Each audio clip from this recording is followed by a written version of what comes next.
Saudara, kasus pneumonia misterius merebak di Tiongkok. Dilansir dari kompas.com, informasi dari otoritas dan media setempat bahwa wabah pneumonia akut ini menyerang anak-anak hingga membuat rumah sakit di Tiongkok kewalahan seperti di Beijing dan Liaoning.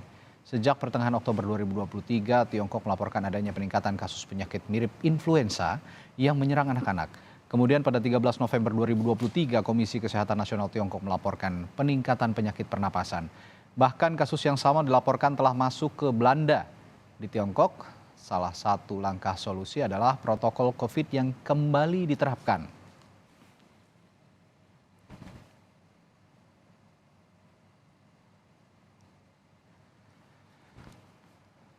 Setelah COVID-19 mereda, kini Beijing melaporkan kasus pneumonia misterius. Rumah sakit di Tiongkok dilaporkan kewalahan menangani pasien. Lalu bagaimana persebaran pneumonia misterius ini dan apa antisipasinya untuk khususnya di dalam negeri di Indonesia? Kita akan membahasnya bersama epidemiolog dari Griffith University Australia, Diki Budiman, secara daring melalui sambungan Zoom. Selamat pagi, Pak Diki. Selamat pagi, Ya, Kang Radi. Assalamualaikum. Waalaikumsalam. Pak Diki, kasus peradangan akut jaringan paru ini sudah masuk ke Belanda. Nah, berkaca dari COVID-19, apa ini bahaya dan dapat dengan cepat menyebar ke berbagai belahan dunia termasuk ke Indonesia? Ya, ini kebetulan saya sudah kaji ya semalaman ini ya Mhm. terkait fenomena termasuk juga merujuk pada laporan resmi dari pemerintah China bahwa tidak ya mereka mengatakan tidak ditemukan baik itu virus baru maupun bakteri baru. Nah, kalau merujuk pada textbook epidemiologi ini ya, Ya. ini adalah satu fakta atau kenyataan yang akan kita hadapi di masa endemi dari COVID-19. Karena begini, secara teori ketika kita sudah mencapai kekebalan komunal ya, Mhm. pada herd immunity itu, dan kita masuk pada situasi endemi, maka kita akan mengalami yang disebut juga turnover dari populasi. Karena selalu akan ada jeda celah penduduk yang belum memiliki imunitas. Oke. Yang mana umumnya selalu pada penyakit infeksi endemik itu adalah anak. Karena Hmm. anak baru lahir, anak yang tadinya bayi menjadi juga, balita atau di bawah 5 tahun. Nah, inilah fenomena yang sebetulnya bisa dijelaskan secara teoritis ya, yang disebut dengan ya pola seasonal atau pola musiman dari infeksi COVID-19 yang Oke. ini betul bahwa di laporan itu bukan hanya, penyakit COVID-19, tapi Mhm. ada penyakit yang lain, ada Mycoplasma, ada Hmm. RSV dan, RFI. influenza ya. Nah, Ya. ini juga bisa dijelaskan karena ada kurang lebih dari 100 artikel riset ya, ilmiah, paper, yang menjelaskan bahwa infeksi COVID itu juga menurunkan daya tahan tubuh dari orang yang terinfeksi, apalagi kalau sudah lebih dari 2 kali. Ya. Nah, ini dalam riset terakhir bahwa ada disatakan bahwa kalau sudah terinfeksi COVID, kemungkinan dia terinfeksi oleh RSV yang salah satunya disebutkan oleh pemerintah China itu Mhm. 40%. Terinfeksi yang lainnya semua rata-rata meningkat. Nah, inilah yang juga terjadi dalam dinamika atau pola outbreak di China. Jadi kombinasi faktor inilah adanya kelompok yang belum memiliki imunitas ya. Ini juga saya ingin meluruskan bahwa ini memang ada utang yang disebut dengan utang imunitas, bukan Mhm. berarti, ya kalau gitu biarkan kita terinfeksi atau anak-anak kita terinfeksi, ya bukan begitu. Oke. Tapi utang imunitas ini harus dibayar dengan cara tadi, proteksi dengan vaksin. Makanya pesannya kan vaksin booster menjadi penting, bahkan vaksin primer, Ya. termasuk, masalah PHBS-nya. Oke. Ya, Pak Diki, konteks dengan keterkaitan dengan pencegahan penyebaran pneumonia misterius ini ke dalam negeri, ke Indonesia khususnya. Kalau COVID-19 kan waktu itu pemerintah namanya berkirim surat atau juga berkorespondensi dengan negara-negara termasuk juga Tiongkok pada saat itu di Wuhan ya kalau COVID-19. Nah, sekarang ini kan kita juga belum tahu persis di mana pertama kali, di kota mana pertama kali ini menyebar di Tiongkok. Tapi apakah ini perlu diantisipasi dengan cara yang sama dengan pencegahan COVID-19 pada waktu itu dengan salah satunya menutup pintu masuk negara termasuk juga kunjungan dari negara-negara yang sudah terjangkit pneumonia misterius ini?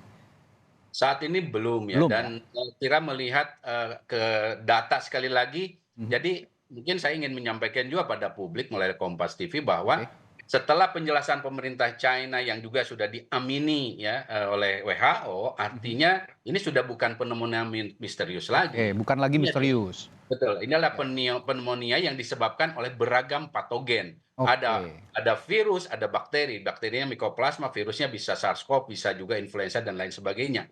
Nah, dalam konteks ini tentu kewaspadaan di pintu masuk tetap harus dijaga dan pesannya adalah memang kita nggak bisa belajar dari pandemi baik itu SARS ya. Karena begini, baik SARS maupun COVID-19, Mhm. dua-duanya kenapa yang membuat ini panik? Dua-duanya tuh diawali dengan namanya undiagnosed pneumonia infection gitu. Oke.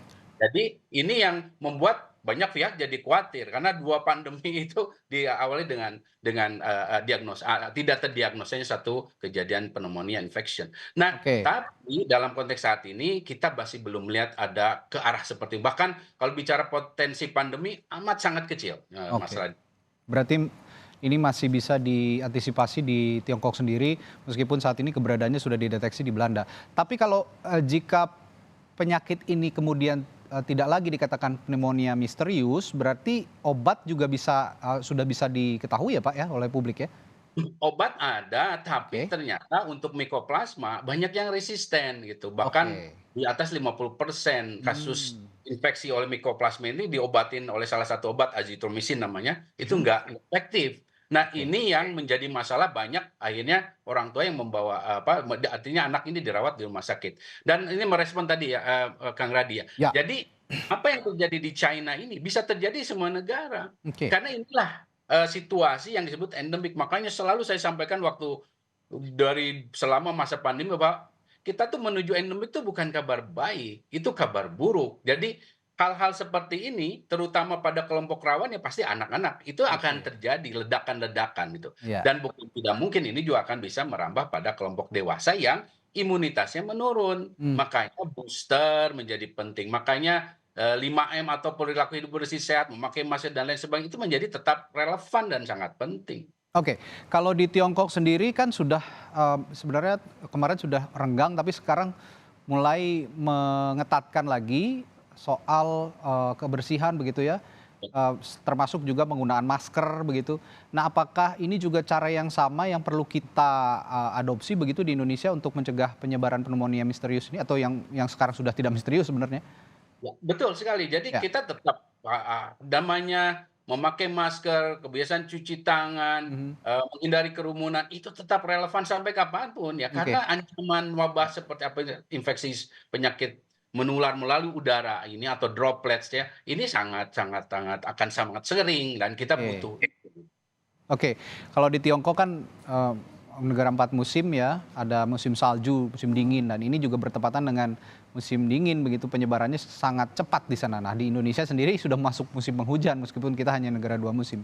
Apakah ada, kemiripan ataupun antisipasi yang harus dilakukan menghadapi musim penghujan yang mana kalau di Tiongkok ini kan musim dingin begitu, Pak Diki? Ya, ya sangat relevan sebetulnya walaupun kita hanya 2 musim, tapi kecenderungannya relatif sama karena ini Sama ya? behavior ya, perilaku Oke. yang orang kalau kalau musim hujan ya banyak di rumah, banyak berkumpul ya, artinya banyak di indoor gitu. Nah ini Oke. yang bisa membuat, risiko meningkat gitu. Baik.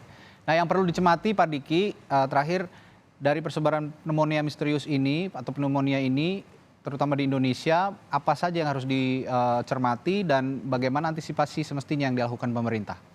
Ya, pemerintah harus memperkuat surveillance influenza like illness atau Oke. ILI ya, yang ini ada di semua fasilitas pelayanan kesehatan karena ini jadi alat untuk monitor kasus. Kedua, ya kita tingkatkan lagi literasi, kewaspadaan dengan perilaku hidup bersih sehat antara lain ya 5M-nya ya. Termasuk pemerintah harus menggencarkan kembali yang saat ini menurut saya loyo ya tentang vaksinasi. Baik itu Mmm. vaksinasi untuk primer yang Mhm. apalagi anak-anak ini banyak yang belum ya Oke. vaksinasi COVID-19, termasuk boosternya, baik itu Oke. pada anak maupun pada kelompok-kelompok terutama kelompok rawan ya booster ini. Dan ini kalau bicara primer dan booster saya sarankan itu tanggung jawab pemerintah lah, jangan bayar ya. Tapi kalau masuk kelompok rawan tadi, tapi kalau Mhm. untuk populasi umum yang akan ya itu ya bisa saja berbayar. Oke. Tapi untuk yang tadi saya sarankan ini adalah tanggung jawab pemerintah karena ini untuk menekan pola musiman ini kan akan terjadi juga di Indonesia dan supaya apa yang terjadi di China tidak terjadi di kita minim lah gitu ya. Ya. Ini yang harus kita lakukan. Ya, yang kalau kayak saya catat artinya begini Pak Diki, masih relevan ya COVID-19 ini, apa maksudnya vaksin COVID-19 ini diberikan sekarang-sekarang ini, berarti masih relevan, terutama jika ada gejala-gejala penyebaran pneumonia yang terjadi di Tiongkok ini ya, Pak Diki ya? Sangat relevan dan Baik, alhamdulillah kita kan punya Bio Farma yang sudah punya vaksin ya, dalam negeri betul. yang harganya tentu murah dan ini yang harus dimanfaatkan Oke, betul. ya catatan untuk pemerintah, kembali gencarkan vaksin, dan sekarang juga sudah memasuki musim penghujan, diharapkan juga pola hidup sehat juga diterapkan oleh masyarakat, termasuk juga menggunakan masker. Jika memang Anda tidak merasa sehat begitu ya, kira-kira Pak Diki, menggunakan masker, mengonsumsi vitamin, pola hidup bersih, cuci tangan dengan rutin dan sebagainya. Ini masih relevan hingga saat ini meskipun pandemi COVID-19 sudah berakhir, tapi ya jangan sampai pneumonia yang terjadi di Tiongkok ini juga menyebar akhirnya ke Indonesia. Baik, terima kasih epidemiolog Griffith University Diki Budiman telah berbagi informasinya di Sapa Indonesia Pagi hari ini. Terima kasih Pak Diki, sehat-sehat selalu Pak. Assalamualaikum. Waalaikumsalam.